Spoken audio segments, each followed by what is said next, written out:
Amen, amen. Donc, nous sommes encore sur notre thème, le royaume de Dieu d'abord. C'est un thème que Dieu nous a donné durant cette année. On aimerait parler du royaume. Et ce qu'on est en train de faire, c'est de mettre donc la base ou les bases. Ce sont des choses peut-être que tu as déjà entendues, des choses que tu connais. Mais la Bible nous dit que la parole de Dieu se renouvelle. La parole de Dieu se renouvelle toujours. Elle est toujours délicieuse lorsqu'on la lit. Donc le Saint-Esprit renouvelle cette parole en nous. Parce que des fois, on peut oublier. Il y a des choses qu'on peut oublier. Des fois, on peut se rendre quelque part et oublier la base de toutes choses. Et c'est ce qu'on est en train de faire ici en ce moment. On est en train de parler des choses élémentaires, des choses de base. C'est pourquoi l'apôtre Paul donc pouvait dire, pourquoi donc je dois vous parler des choses élémentaires? Donc vous étiez rendu à manger la nourriture solide. Alléluia. Mais ce sont des choses très très importantes qu'on doit parler. La semaine passée, on a parlé donc de la repentance. Amen. La repentance. Et aujourd'hui, le sous-thème d'aujourd'hui nous dit Jésus est la porte d'entrée dans le royaume de Dieu. Pendant que nous parlons du royaume de Dieu, donc il y a une porte pour entrer. On ne peut pas entrer comme on veut. On ne peut pas passer par la fenêtre. On ne peut pas passer par... Non, il y a une porte. La porte principale où nous devons tous passer, c'est Jésus. C'est pourquoi il dit donc que je suis la porte de la bergerie. Donc pour entrer, donc, tu dois passer par moi. Alléluia. Gloire à Dieu. Alors donc Jésus est la porte d'entrée dans le royaume de Dieu. Nous allons lire tous ensemble dans Jean chapitre 1, versets 35 à 37. Jean chapitre 1, versets 35 à 37.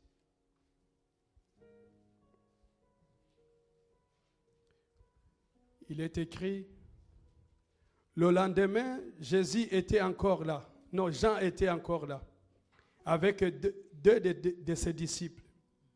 Ayant regardé Jésus qui passait, il dit, voilà l'agneau de Dieu. Les deux disciples l'entendirent prononcer ces paroles, ils suivirent Jésus. Amen. Jean, si nous continuons au verset 40 à 42, le même chapitre. Verset 40 à 42.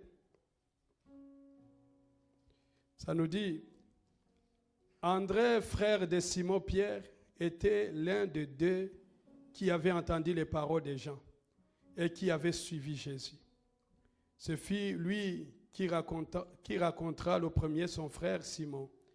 Et il lui dit, nous avons trouvé le Messie, ce qui signifie Christ. Et il le conduisit vers Jésus. Jésus, l'ayant regardé, dit, tu es Simon, fils de Jonas. Tu seras appelé Cépha, ce qui signifie Pierre. Alléluia. Amen, amen.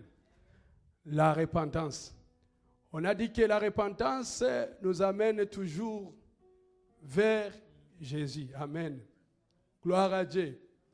Donc, tout ce que nous faisons, que ce soit la repentance, que ce soit le ministère qu'on fait, que ce soit la louange, l'adoration, tout ce qu'on fait, ça doit pointer toujours vers Jésus.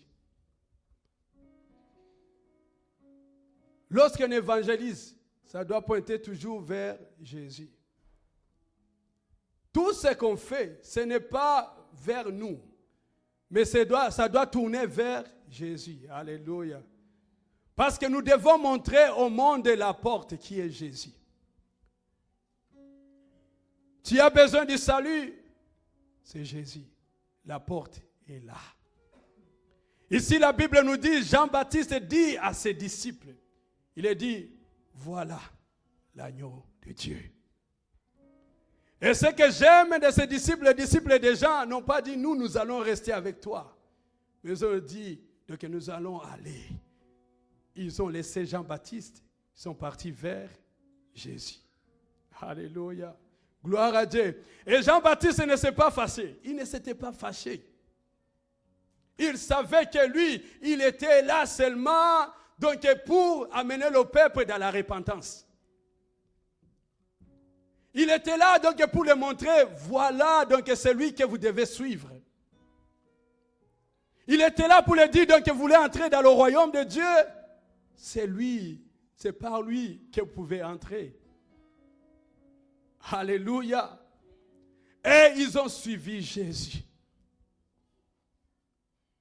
Et la Bible nous dit donc que ces deux disciples de Jean, lorsqu'ils ont entendu ces paroles, lorsqu'ils ont entendu que c'était lui l'agneau de Dieu, ils ont dit, allons.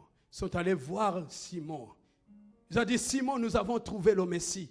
Viens. Notre rôle, c'est d'aller dire aux gens, viens. C'est-à-dire, venez, venez, venez. La porte est là. La porte, c'est Jésus. Et lorsqu'il est venu, Pierre, Jésus le voit, il dit, donc je change ton nom. Depuis aujourd'hui, on ne t'appellera plus Simon, mais on va t'appeler Pierre. Alléluia. Gloire à Dieu. C'est lorsque nous arrivons vers Jésus que notre histoire est changée.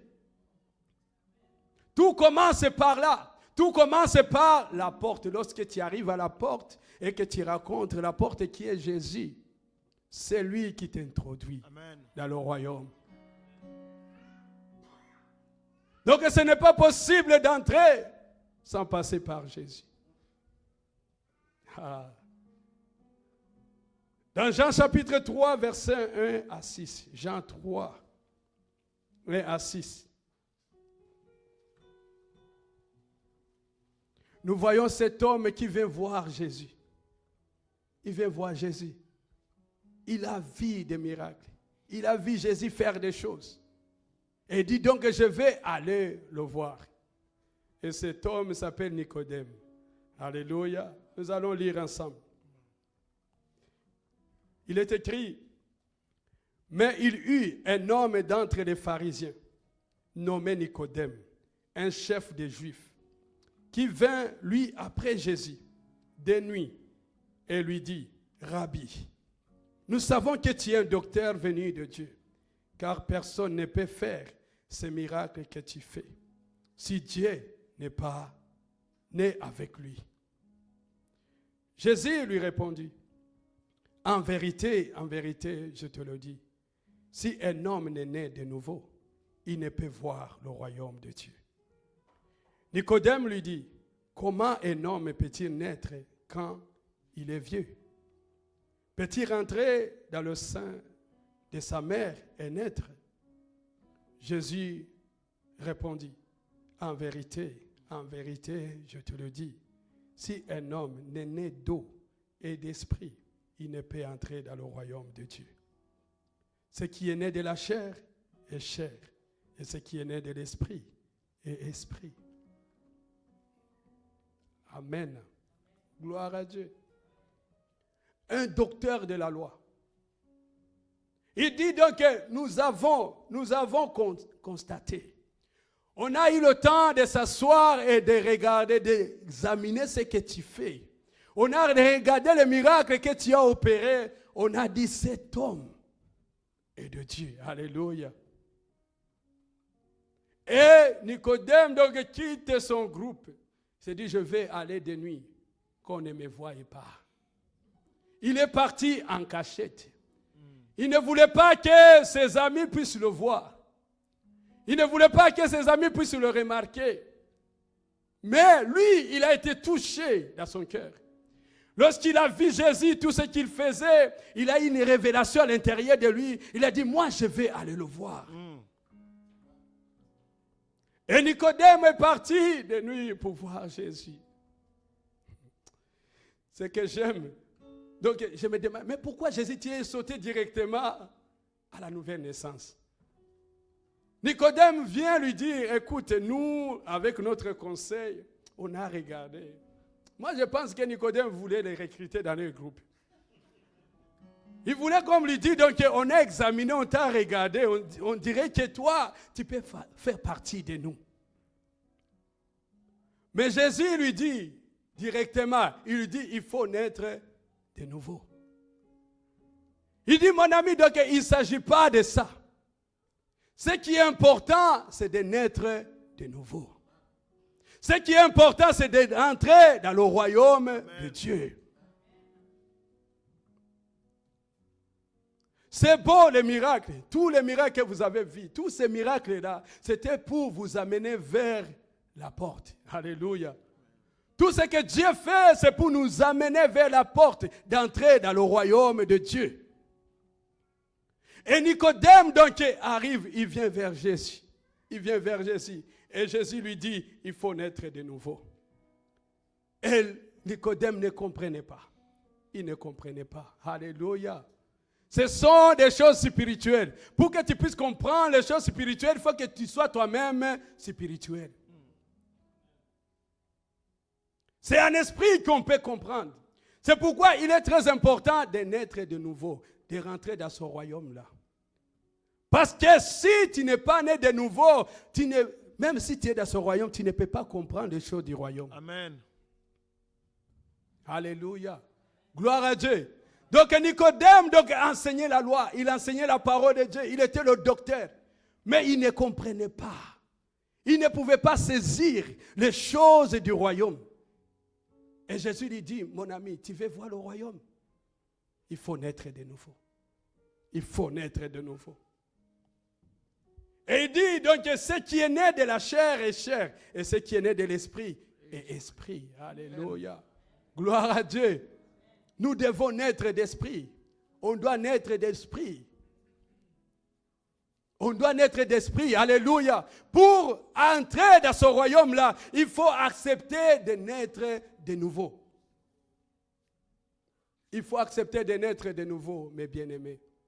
Sans ça, c'est impossible d'entrer dans le royaume de Dieu. Il y a un monsieur qui est venu dans Matthieu 19. Matthieu 19, versets 20 à 23. Matthieu 19, 20 à 23.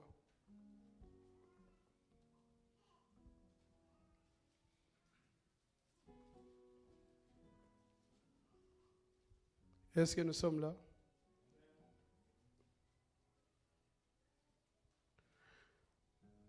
Le jeune homme lui dit, j'ai observé toutes ces choses. Que me manque-t-il encore? Jésus lui dit, si tu veux être parfait, va, vends ce que tu possèdes, donne-le aux pauvres, et tu auras un trésor dans le ciel. Puis viens et suis-moi. Après avoir entendu ces paroles, le jeune homme s'en alla tout triste, Amen. Car il avait de grands biens. Jésus dit à ses disciples, je vous le dis en vérité, un riche entrera difficilement dans le royaume des cieux. Amen. Alléluia. Gloire à Dieu. Donc ce jeune riche a entendu parler de Jésus. Il dit donc, moi, je vais entrer dans ce royaume-là. Je vais avoir la vie éternelle. Et Jésus, donc, lui dit, oh, est-ce que tu as obéi au commandement de Dieu? Est-ce que tu as respecté la loi? Il dit, moi, depuis mon jeune âge, je obéis à la loi. J'ai respecté, j'ai honoré mon père. Je n'ai pas commis d'adultère. Et Jésus dit, c'est bien, mais il te manque une chose. Va prendre cette richesse que tu as. Va le donner aux pauvres. Alléluia. Et le jeune homme donc est attristé. Il est triste. Il dit non, je ne peux pas abandonner ma richesse. Et il tourne le dos. Il retourne en arrière. Alléluia. Il était devant la porte d'entrée devant Jésus. Et Jésus lui dit donc, va, donne tout ce que tu as et viens, suis-moi. Et il dit non. Mais pourquoi Jésus donc lui dit, donc va vendre, alléluia, va donner. Et viens, suis-moi, alléluia. Pour entrer dans ce royaume-là, donc il faut apprendre à renoncer à nous-mêmes. Amen. Il faut renoncer à soi.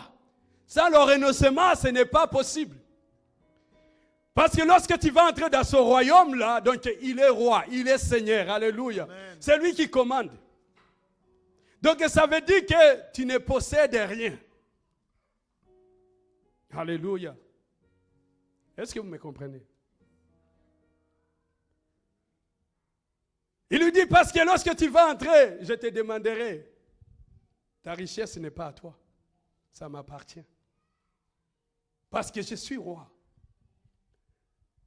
Lorsque tu es dans un royaume, le roi possède toutes choses. Rien ne t'appartient. On le voit même dans l'histoire. Donc, lorsque le roi aimait ta femme, il pouvait venir dire, donc, je prends ta femme. Et tu ne pouvais pas discuter. Le roi, donc, possédait toutes ces choses. Lorsqu'il disait, donc, j'ai besoin de ton terrain, donc, il pouvait venir et dire, donc, je prends ton terrain. Et tu ne peux pas aller te plaindre quelque part, parce qu'il est roi. Dans ce royaume-là, donc, tout lui appartient. C'est pourquoi donc il commence par lui dire, mon ami, il y a un problème. Même si tu as respecté la loi, mais il y a quelque chose sur quoi tu tiens encore, que tu ne veux pas lâcher. Et si tu ne veux pas lâcher cette chose, c'est impossible de vivre dans le royaume. Alléluia. Gloire à Dieu. Est-ce que tu veux vivre dans le royaume de Dieu? Amen. Tu dois donc avoir cet esprit de déposséder. Donc tu ne possèdes rien. Pour que lorsqu'il va te dire, j'ai besoin que tu me donnes cette voiture, que tu sois prêt à donner la voiture. Mais parce que donc, lorsque tu tiens encore à ces choses et que tu te dis, donc ça m'appartient, la voiture est à moi. Ça va être difficile lorsqu'il va te dire, prends cette voiture, donne à cette personne. Tu vas dire, non Seigneur, moi je ne peux pas donner ma voiture. Alléluia. Est-ce que nous sommes ensemble? Est-ce que nous comprenons? Amen. Le royaume d'abord. On est en train de parler du royaume. Avant que nous puissions entrer dans ce royaume-là, il y a des choses que tu dois savoir. Et prendre cette décision en se disant, moi je rentre dans ce royaume-là. Lorsque je rentre là, donc ce n'est plus moi. Amen. Ce n'est plus moi. Ce n'est plus moi qui vis. Je n'ai plus le contrôle de rien. Je ne dépends pas de moi, non. Donc maintenant, j'appartiens à ce roi-là. À ce roi, c'est lui qui me dicte quoi faire. Amen. C'est lui qui me dit quoi faire, quoi ne pas faire. Je ne fais pas ce que moi je veux, mais je fais ce que lui, il veut. Alléluia. Et Nicodème, donc, avec ce jeune homme, donc, ils ont refusé. Nicodème a regardé son statut, il a regardé le poste qu'il occupait. Il a dit non, moi je ne peux pas abandonner ces choses-là. Nicodème est retourné dans son clan, il est retourné dans son groupe de docteurs. Et il a raté l'entrée dans le royaume. Alléluia. Et ce jeune homme, c'est la même chose. À cause des richesses, à cause de ce qu'il possédait, il est rentré à la maison. Il a tourné le dos à la porte. Et c'est ce qui nous arrive nous tous. Ça nous arrive nous tous. Lorsque nous obtenons l'invitation de Dieu, Dieu nous appelle. Jésus t'appelle. Il est là. Mais tu regardes ce que tu possèdes. Tu regardes toutes ces choses-là. Et tu refuses d'entrer dans le royaume. Alléluia. Gloire à Dieu. Amen, amen. Parce que c'est très important. Lorsque nous rentrons dans ce royaume de Dieu, il y a des choses, nous devons nous couper. Il y a des choses qui doivent couper. Nous devons nous séparer de certaines choses. Alléluia. Donc le cordon ombilical doit être coupé. Il ne doit pas avoir des choses qui nous attachent encore au monde. Nous ne devons pas encore être attachés par les choses du monde. Non. Ça doit être coupé, alléluia, être séparé et entrer dans cette porte. Lorsque tu entres dans cette porte, le monde est derrière toi. C'est fini, alléluia, alléluia. Jésus est la porte d'entrée. Alléluia. C'est pourquoi il dit donc que je suis le chemin, la vérité et la vie. Il est le chemin pour celui qui cherche un chemin, pour celui qui s'est perdu. Pour celui qui n'a pas de but dans sa vie, donc Jésus est le chemin. Lorsque tu le trouves, tu te trouves toi-même. Amen. Pour celui qui cherche la vérité, il est la vérité. Peut-être que tu es là, tu te dis, donc moi on m'a menti, je vis dans le mensonge. Mais Jésus est la vérité. Il est la vie. Il est celui qui donne la vie aux choses mortes. Il est celui qui nous donne la vie. Lorsque tu viens à lui, donc tu as la vie. Alléluia. Et lorsque Pierre a vu tout ça, il a dit dans Matthieu 19, 27, il dit, Pierre prenant alors la parole, lui dit, voici nous avons tout quitté et nous t'avons suivi. Quand sera-t-il pour nous? Alléluia. Amen. Donc Pierre dit, donc on a tout quitté. On a tout quitté. Quand sera-t-il de nous? Entrer dans cette porte, c'est quitter. Amen. On quitte, on quitte. On ne dépend pas de ces choses. On ne dépend pas des choses matérielles. On ne dépend pas de nos richesses. On ne dépend pas de ces choses-là. Mais on dépend de Jésus. On dépend du Saint-Esprit. Alléluia. Gloire à Dieu. Que Dieu nous aide. Que Dieu nous aide. Parce qu'on ne peut pas le suivre. Amen. Ça a auparavant renoncé. C'est impossible de suivre Jésus sans renoncement. Amen. Si tu n'as pas encore renoncé, c'est impossible de le suivre. C'est impossible lorsqu'il va te donner une instruction de le faire parce que tu n'as pas renoncé à toi-même. C'est impossible de suivre ce commandement parce que tu n'as pas renoncé encore à toi-même. Amen. Pour le suivre, donc il faut renoncer. Je dois renoncer à ma vie. Lorsqu'il me dit donc quitte ici, va là-bas, je dois y aller. Parce que je ne vis plus pour moi-même, mais je vis pour mon roi. Je vis pour mon Seigneur. Amen. Si aujourd'hui tu as encore la misère de lâcher certaines choses, c'est parce que tu n'as pas encore renoncé. Tu n'as pas encore renoncé à toi-même. Tu as encore le contrôle. Tu dépends encore de toi. Mais Jésus nous dit, donc tu veux entrer dans cette porte, renonce avant tout. Tu dois renoncer. Et après ça, suis-moi. On ne peut pas être disciple de Jésus sans renoncement. La première des choses, il faut renoncer. Amen. Il faut renoncer, mes bien-aimés. Il faut renoncer. L'apôtre Paul dit donc, même si tu as l'argent, tu dois vivre comme si tu n'avais pas d'argent. Amen. Parce que rien ne t'appartient, mais tout appartient à Dieu. Alléluia, gloire à Dieu. Et Matthieu nous dit, chapitre 19, versets 13 à 14, il nous dit, alors on lui amena des petits enfants, afin qu'il leur imposa les mains et pria pour eux. Mais les disciples les repoussèrent. Et Jésus dit, laissez les petits enfants et ne les empêchez pas de venir à moi. Car le royaume des cieux est pour ceux qui leur ressemblent. Alléluia. Gloire à Dieu. Amen. Dans ce royaume, nous devons être comme des enfants. Nous devons être comme des enfants. Des enfants qui sont prêts à suivre les instructions qu'on les donne. Lorsque tu entres dans ce royaume, donc tu ne viens pas avec ta théorie. Tu ne viens pas avec tes pensées. Tu ne viens pas, donc moi je pense. Non. Dans ce royaume-là, donc tu dois accepter d'être dirigé. Tu dois accepter d'être enseigné. Amen. Nous devons être comme des enfants. Des enfants. Des enfants qui sont là. Ils se disent donc moi je ne connais rien. Enseigne-moi Seigneur. Enseigne-moi, Seigneur. Dans l'humilité, en train de dire, Seigneur, cette voix, je ne sais pas quoi faire, mais j'ai besoin de toi. Donne-moi la direction. Ça, c'est un enfant. Soyons comme des enfants. Le royaume de Dieu est pour ceux qui ressemblent aux enfants.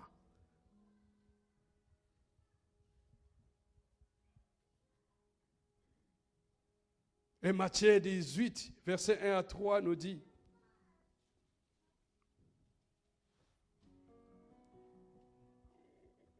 en ce moment, les disciples s'approchèrent de Jésus et lui dirent, qui donc est le plus grand dans le royaume des cieux? Jésus, ayant appelé un petit enfant, le plaça au milieu d'eux et dit, je vous le dis en vérité, si vous ne vous convertissez et si vous ne devenez comme des petits enfants, vous n'entrerez pas dans le royaume des cieux. Alléluia. Il faut accepter de se convertir. Nous devons accepter de tout laisser en arrière de nous. Tout ce qu'on a appris, tout ce que nous connaissons, et de mettre ça en arrière de nous, et de dire, Seigneur, enseigne-moi. Enseigne-moi tes voies. Instruis-moi. J'ai besoin de toi. Je ne connais rien.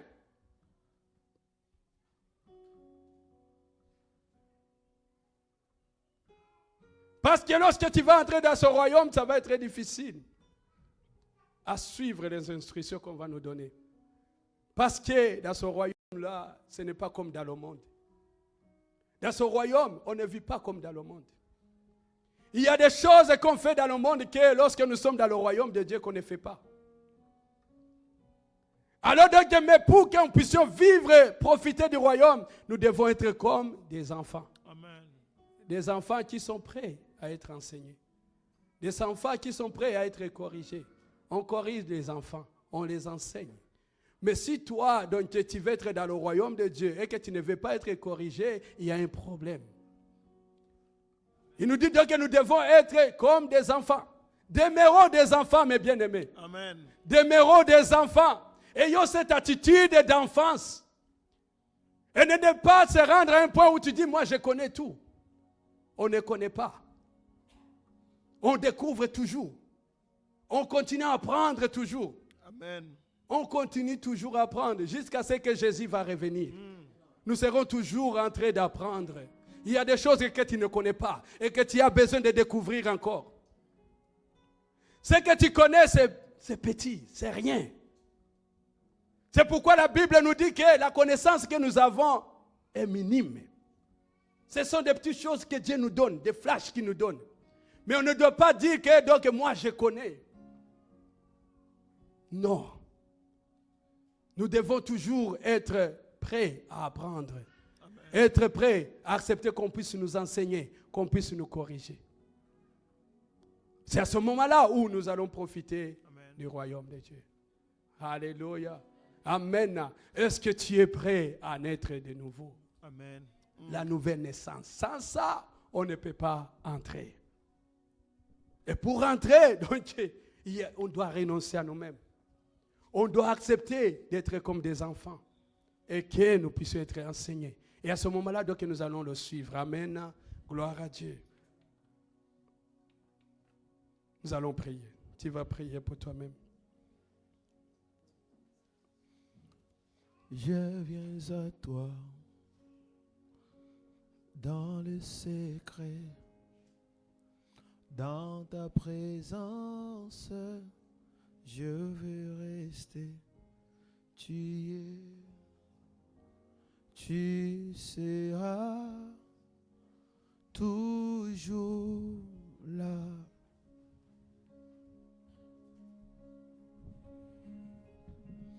Tout contre toi, près de ton cœur, je vais entendre ta voix, Seigneur. Tu seras toujours là.